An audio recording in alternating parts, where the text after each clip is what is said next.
tadi tersipu dengan yang baju pink di depan ini Bang. Mungkin boleh dong kasih pertanyaannya kakak. Oh iya, Silakan boleh, maju boleh, ke kursi boleh. panas Silakan kita. masuk ke kursi panas. Kursi panas ya kak ya. Sebutkan nama, dari mana, dan pertanyaannya apa. Oke, baik. Sebelumnya saya mengucapkan terima kasih pada kakak yang cantik yang udah memberikan kesempatan. Jadi, Prof, ada satu pertanyaan yang pengen saya pertanyakan, Prof, tentang kejelasan hukum sebenarnya. Tentang kejelasan hukum dan birokrasi. Nah, jadi Prof, saya sempat melihat beberapa kali tayangan Prof menjelaskan soal pinjol. Nah, yang sampai hari ini soal pinjol itu nggak tuntas-tuntas, Prof. Prof punya program satu keluarga miskin, satu sarjana. Tapi cemana kita menjadi sarjana yang kaya kalau kita semua pun boncos ketipu sama pinjol, Prof. Nah, jatuhnya gini, Prof. Saya juga pernah riset, Prof. Kalau misalkan kita pengaduan ke cyber dari Kominfo, ya udah kayak kita cuma dapat jawaban politis aja, Prof. Kayak oke, pengaduannya diterima, tapi kan kita nggak punya pegangan, Prof, bahwa kita adalah orang yang dilindungi undang-undang karena kita melaporkan satu kejahatan, Prof.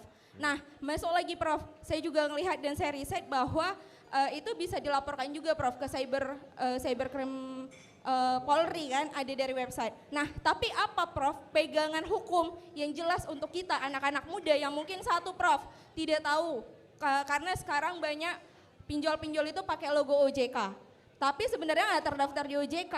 Nah, gimana kita anak-anak muda ini mau menyikapi, Prof? Kita generasi muda Gen Z mau kaya, Prof, 10, 15 tahun, 25 tahun ke depan.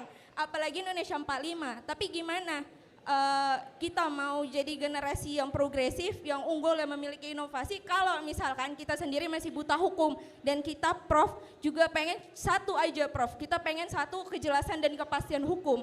Pendidikan hukum ke kita generasi-generasi muda ini, Prof, tentang persoalan-persoalan yang mungkin mengglobal. Jangan sampai Gen Z ini, Prof, udah tercederai birokrasinya dan demokrasinya, Prof, tercederai pula, Prof, kantongnya, Prof, karena kita nggak tahu ya kan, weh. Betul. Cocok. Cocok. Oke, Prof, itu aja, Prof. Makasih, Prof. Siap. Inilah Silakan, yang Prof. disebut wanita tangguh dan berani. Luar biasa. Namanya siapa namanya? Nabila. Oke, Nabila. Saya harus cerita dulu bahwa di dalam hukum itu ada hukum pidana, ya. Ada hukum pidana, hukum perdata. Hukum perdata itu dasarnya kesepakatan. Barang siapa, kalau Anda melakukan satu kesepakatan dengan saya itu mengikat. Nah, sekarang pinjol itu antara pidana dan perdata. Karena begini, saya nawarkan ke Nabila pakai WA ya. Kamu perlu pinjem uang enggak? Nabila jawab iya. Berapa? 5 juta. Oke, saya sediakan kamu uang. Mau enggak kamu saya pinjemi bunganya 1 minggu 5% misalnya. Kan lewat WA tuh. Kamu bilang setuju. Kalau oke, uang saya kirimkan, kalau dalam seminggu kamu tidak bayar bunganya naik.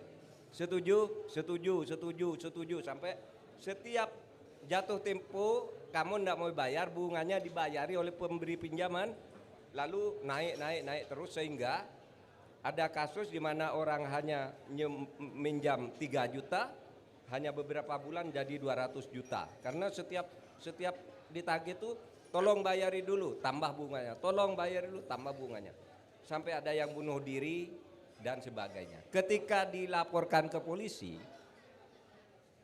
semula ini tidak bisa ditindak. Kenapa? Itu kan perdata. Buktinya di nomor WA dia, nomor HP dia nih otentik, nomornya dia dan dia nyatakan setuju. Yang meminjamkan juga otentik, dia menyatakan setuju. Kesepakatan kedua pihak itu mengikat. Sehingga polisi tidak menindak waktu itu. Saya tanya ke OJK, nyebut OJK kan. OJK gimana ini? Pak, ini tidak bisa kami tindak karena ini ilegal. Kami kan hanya yang memberi izin, yang bisa kami cabut izinnya dan bisa kami jatuhi sanksi. Ini kan ilegal. Secara perdata dia dengan orang tuh sah, tapi dengan OJK ilegal. Itulah sebabnya sampai lama itu berlarut-larut. Lalu saya pertemukan polisi, Jaksa Agung, OJK, BI pertemukan.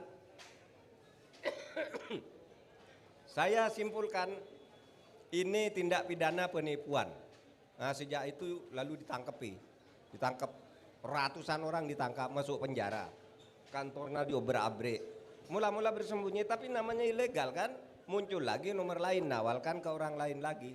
Nah, jadi jaminan hukumnya itu yang paling pasti, jangan suka pinjam uang lewat HP.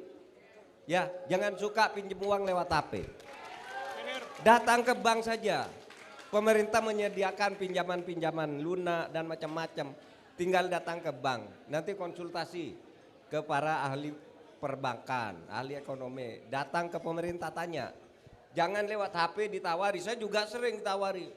Pinjaman murah dari 50 juta sampai 100 juta.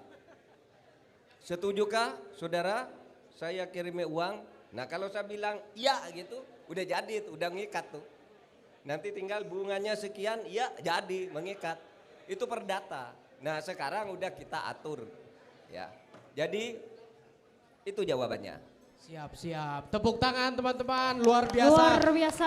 Jawaban dari Prof Mahfud dari tadi memang betul daging-daging semua ya. Langsung dari pakar hukumnya Bang Beri. Betul, tapi jadi saya jadi teringat Prof, mungkin ada aspek marketing dari pinjol ini Prof yang membuat masyarakat tuh terjerat. Mungkin karena keinstanannya itu Prof.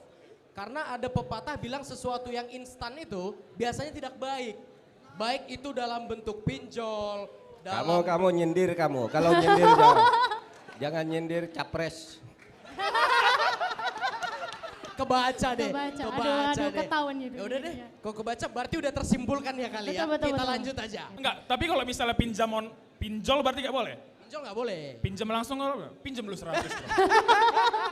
Pinjam dulu 100, itu udah lewat trennya. Udah lewat, Kayaknya ya. Prof pernah bikin juga tuh kemarin kan, pinjam dulu 100. Iya kan?